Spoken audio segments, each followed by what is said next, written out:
샬롬, 반갑습니다. 오늘은 예수님이 오신 목적, 이유에 대해서 우리가 함께 말씀을 나누고자 합니다. 어제 우리가 말라기를 끝내고 우리가 어저께 신약의 파노라마를 보았고요. 또 오늘은 이제 사복음서를 들어가기 이전에 예수님이 오신 목적을 좀 보려고 합니다. 그 이유는 구약 성경 전체가 인류의 어떻게 보면 타락의 역사였습니다.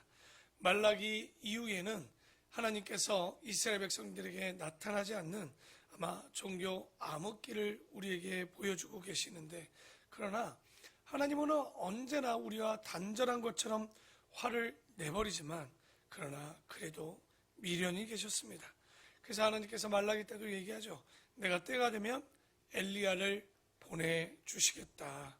그리고 그 엘리야를 보내신 이후에 새 언약을 맺을 때가 오실 것이라고 이야기를 했는데, 신약에 가보니 세례 요한을 광야의 소리처럼 먼저 메시아 오기 전에 보내주셨고, 그리고 나서 이제 예수님이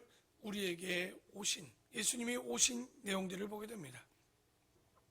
그래서 오늘은 우리가 복음서 들어가기 전에 예수님이 오시고 또 예수님이 오셔야만 했던, 예수님이 오셔서 이루어야 하는, 그 오시지 않으면 이루어질 수 없는 아주 특별한 예수님의 고유 사역에 대해서 우리가 30가지 정도를 우리가 빨리 좀 살펴보려고 합니다. 첫째 보면 예수님이 오신 목적이 뭐냐? 영적인 세계를 보여주기 위하여 오셨다는 겁니다. 지금까지는 우리가 전혀 보이지 않는 세계에 대해서는 알지 못했지만 이 예수님이 오심을 통해서 영적인 세계가 있음을 깨닫게 됐고요. 두 번째로는 하나님이 어떤 분이신지를 보여주시기 위해서 오셨다는 거죠. 심지어 만져볼 수도 있는 그 하나님. 오늘 보면 뭐라고 합니까? 예수님께서 나를 본 자는 아버지를 보았다라고 말씀하십니다.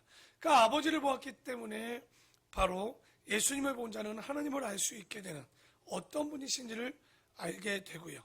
세 번째로는 성부와 성자와 성령으로 존재하신다는 사실을 그들에게 계시하려고 오셨습니다. 잘 보면 아직까지도 유대인들은 성부 하나님만을 믿고 있습니다. 그러나 우리 기독교인들은 어떻게 알고 있습니까? 성부 하나님이 계셨고 우리를 위해서 성자 예수님을 보내주셨고, 성자 예수님이 가셨기 때문에 또 누가 오신다라고 그랬습니까? 성령 하나님을 우리에게 보내주셨다라는, 그래서 삼위일체의 하나님. 그러나 아직도 이런 우리가 이슬람이나 우리가 유대교를 잘 보면 그들에게는 유일신 사상보다 어쩔 때 보면 단일신 한 분밖에 없는, 그리고 우리가 그 삼위일체에 또 잘못된 게 양태론 같은 게 있지 않습니까? 우리 하나님이 삼위일체 하나님을 소개한다고 해놓고 한다는 게 뭡니까? 아버지가 직장 가면 사장님이고 집에 오면 아버지고 또 교회 오면 집사님이다. 그러나 이렇게 세 개로 되어 있지 않습니다.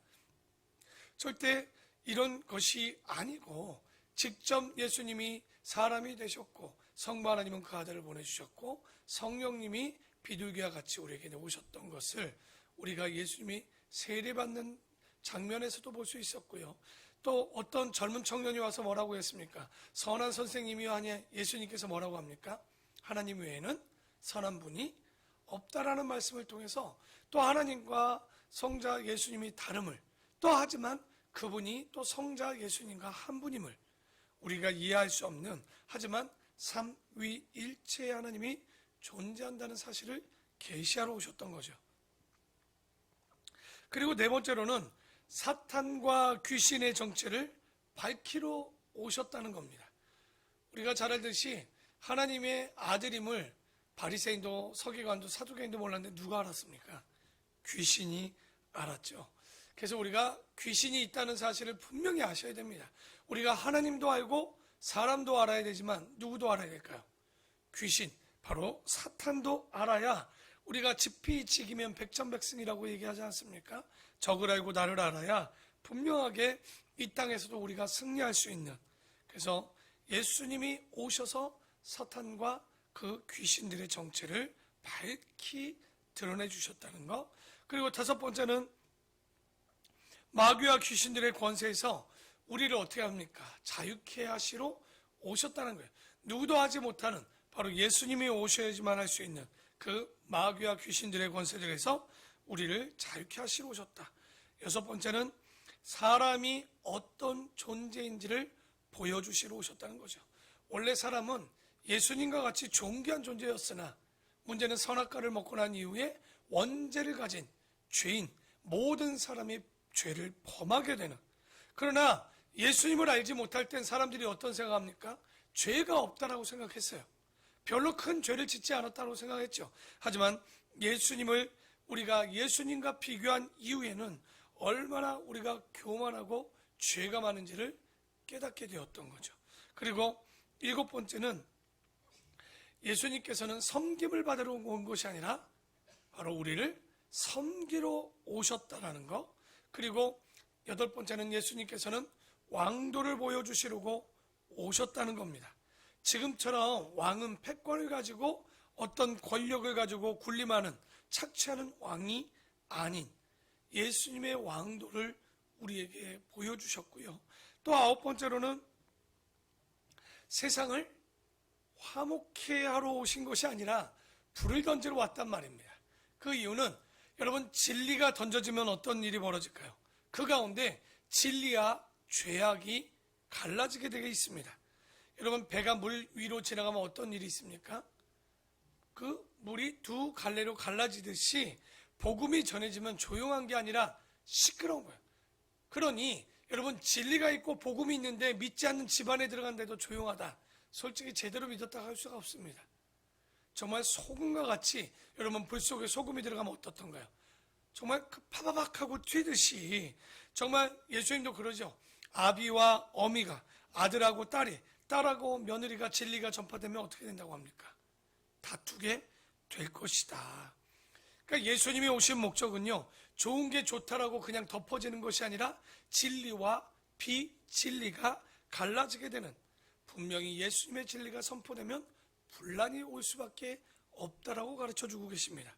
그리고 열 번째는요, 죽음 이후에 심판이 있다는 사실을 보여주시러 오셨다는 거.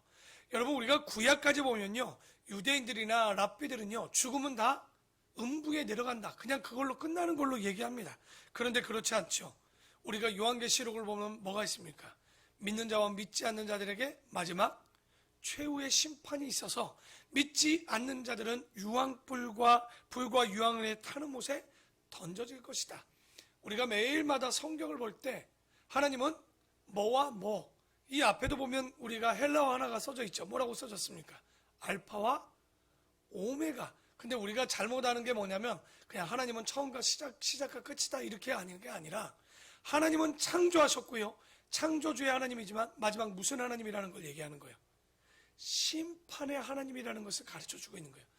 그러니까 시작과 끝이다, 이걸 얘기하는 거 그냥 그렇게 생각해도 좋지만 창조주의 하나님이면서도 우리에게 심판의 하나님으로 분명히 오실 것을 가르쳐주고 있죠. 그리고 그 결과 천국과 지옥이 있다는 사실을 가르쳐주기 위해 오셨습니다. 그렇기 때문에 또 우리에게 또 깨닫는 건, 그 믿는 자들에게는 그냥 끝나는 게 아니죠. 예수님이 부활하심을 통해서 죽음의 권세를 깨뜨리기 위하여 오셨습니다. 죽음의 권세를 깨뜨렸다는 건 우리의 어떤 문제를 해결해 주신 겁니까? 바로 우리의 죄를 구원하시러 오셨다는 것. 그리고 14번째로 우리를 하나님께로 부르시기 위하여 오신 겁니다. 그러니까 성경의 가장 핵심은 뭡니까? 우리가 누가복음 15장에 보면 집 나간 탕자를 기다리는 아버지의 마음, 지금도 우리를 기다리고 계신다. 그러니까 주님은 예수님을 통해서 하나님께 우리가 돌아오기를, 그 예수님을 통해서 죄악된 우리가 구원받아 돌아올 수 있는 길을 열어주셨다는 거예요. 그리고 진리가 오면 분란이 일어나겠지만, 그러나 결론은 뭡니까? 하나님과 우리 사이를 화목해 하시려고 오셨다는 것. 그리고 16번째는요, 너무나도 은혜입니다. 지금 이 시대를 우리가 뭐라고 합니까? 예수님이 오심을 통해서 이미 말세는 시작됐고 아직 도래하지 않았습니다. 곧 그 얘기는 왜 심판이 2000년이나 미뤄졌겠습니까? 바로 예수님이 오셨기 때문에 하나님의 심판이 늦춰지었다는 겁니다. 그러니까 예수님 때문에 하나님의 심판을 늦추기 위해서 오셨다는 거죠. 지금 몇 년간 늦춰진 겁니까? 2000년이나 늦춰지고 있다는 거예요. 그러니까 안 그랬으면 벌써 지구라는 이 별은요 끝났을 겁니다. 그리고 17번째로는요, 예수님께서는 세상의 철학과 종교를 폐하러 오셨습니다. 예수님이 오시면요, 철학이 존재하거나 다른 종교가 존재한다는 것은 아직 누구를 만나보지 못해서 그러나 예수님을 만나지 못해서 이런 일이 있는 거예요. 그러니까 진정 예수님을 만나면요, 철학도 끝났고요, 세상의 모든 종교도 끝이 납니다. 그러니까 지금 지상에 존재하는 종교들은요, 무엇을 구하냐? 도를 구합니다. 그러니까 그 사람들을 그래서 뭐라고 그러냐면 구도자, 도를 구하는 자라고 얘기합니다. 그러나 기독교는 구도가 아닙니다. 우리는 뭘 하죠? 매일마다?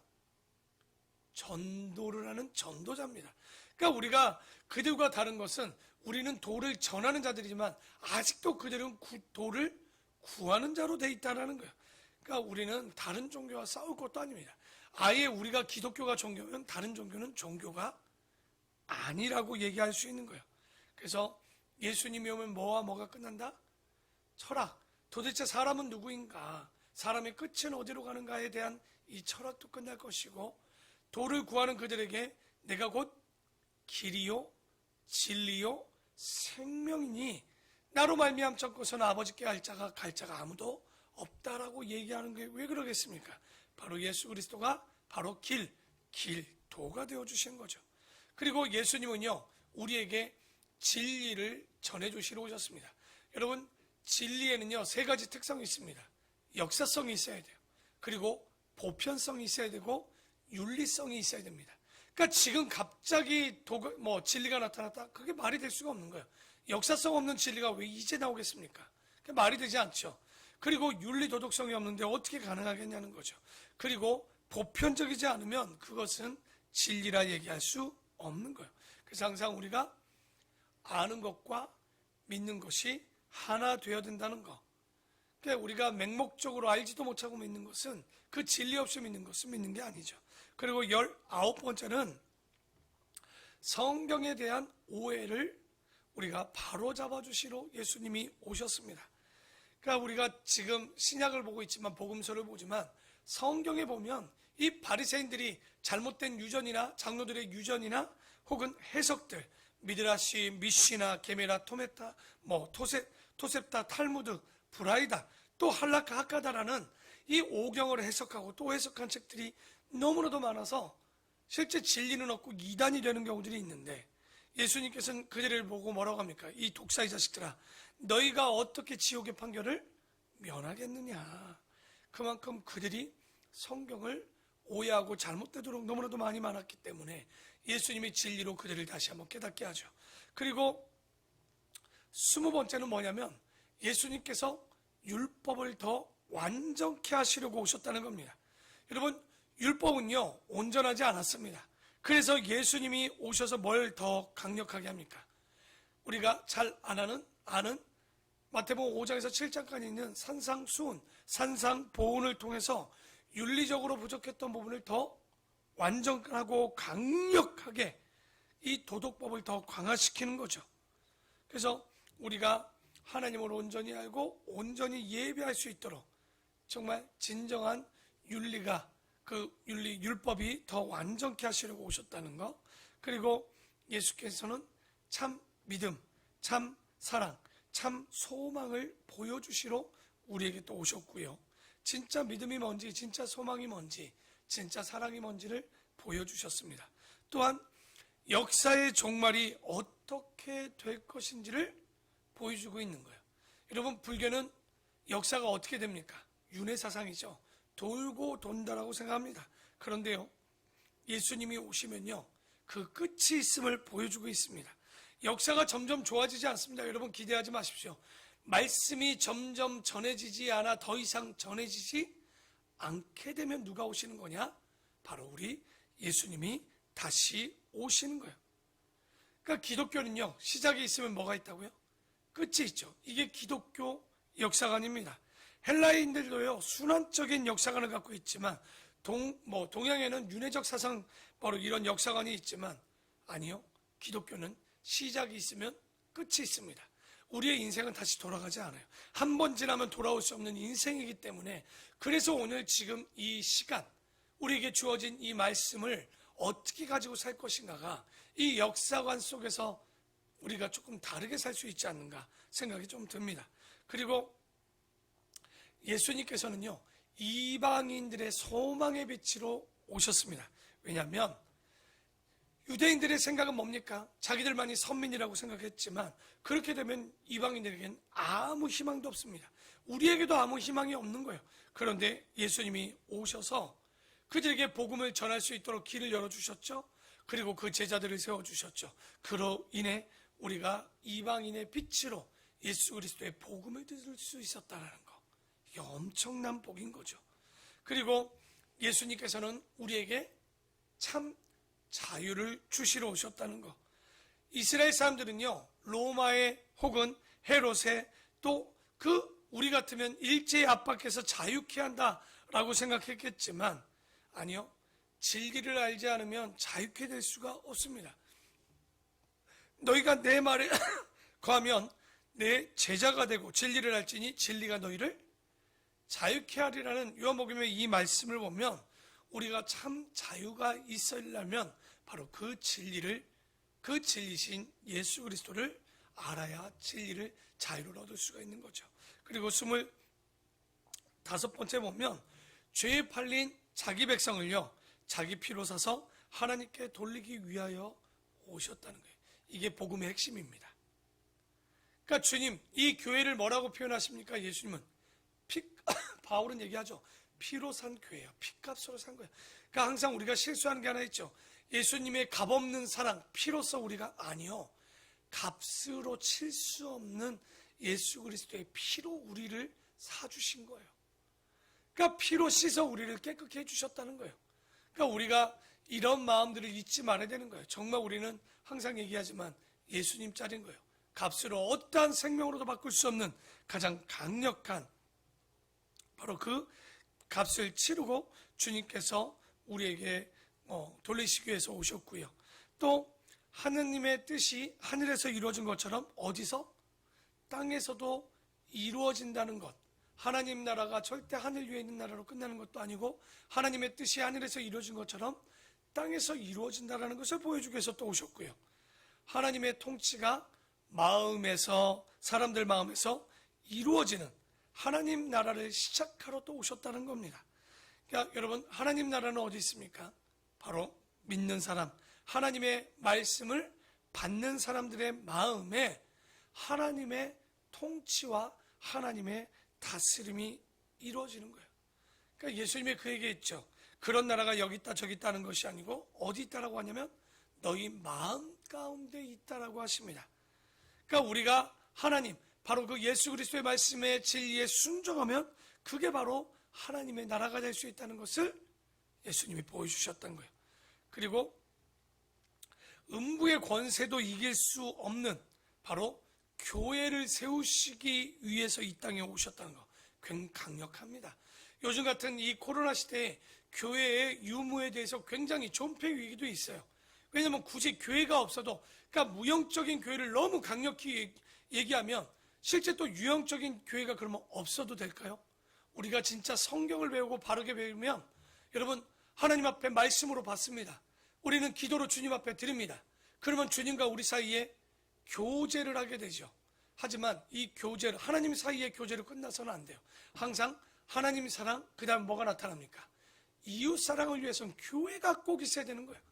우리가 정말 이 사실을 잠깐만 잊고요, 얼마든지 온라인으로만 예배 드리죠? 아니요, 그건 교회라고 하기 어렵습니다.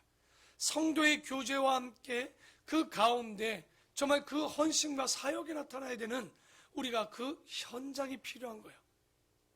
그래서 우리가 항상 이런 것들을 찾아내고, 당연히 그것이 교회만이 와서 된다라는 것은 아닙니다.